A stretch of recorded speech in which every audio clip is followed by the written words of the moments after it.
अभ्यास का महत्व। प्राचीन समय में विद्यार्थी गुरुकुल में रहकर ही पढ़ा करते थे।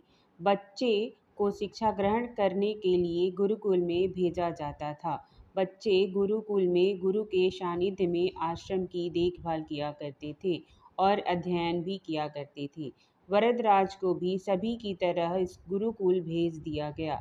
वहाँ आश्रम में अपने साथियों के साथ घुलने मिलने लगा, लेकिन वह पढ़ने में बहुत ही कमज़ोर था। गुरुजी की कोई भी बात उसके बहुत कम समझ में आती थी। इस कारण सभी के बीच वह उपहास का कारण बनता है। उसके सारे साथी अगली कक्षा में चले गए, लेकिन वो आगे नहीं बढ़ पाया। गुरुजी ने भी आखिर हार मानकर उसे बोला, बेटा वरदराज, मैंने सारे प्रयास कर के देख लिए हैं। अब यही उचित होगा कि तुम यहाँ अपना समय बर्बाद मत करो। अपने घर चले जाओ और घर वालों की काम में मदद करो।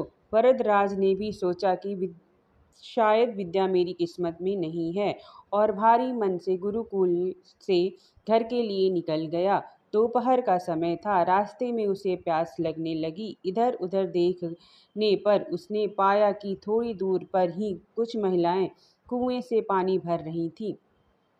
वह कुएं के पास गया। वहां पत्थरों पर रस्सी के आने जाने के निशान बने हुए थे। तो उसने महिलाओं से पूछा, यह निशान आपने कैसे बनाए?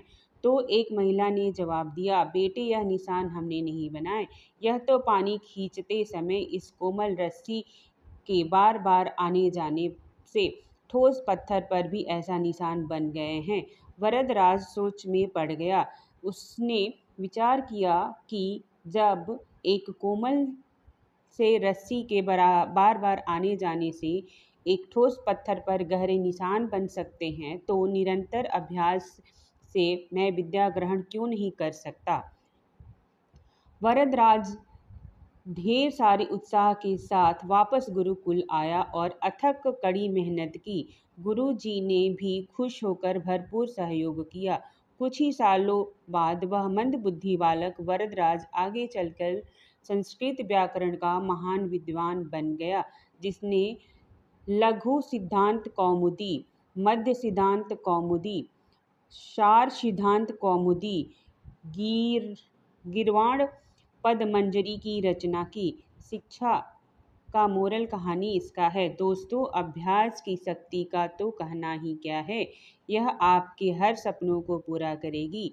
अभ्यास बहुत ज़रूरी है, चाहे वो खेल में हो या पढ़ाई में या किसी और चीज़ में। बिना अभ्यास के आप सफल नहीं हो सकते हो। अगर आप बिना अभ्यास के केवल किस्मत के भरोसे बैठे रहोगे, तो आखिर में आपको पछतावे के सिवा और कुछ हाथ नहीं लगेगा। इसलिए अभ्यास के साथ धैर्य, परिश्रम और लगन रखकर आप अपनी मंजिल को पाने के लिए जुटे रहिए। मिलेंगे नेक्स्ट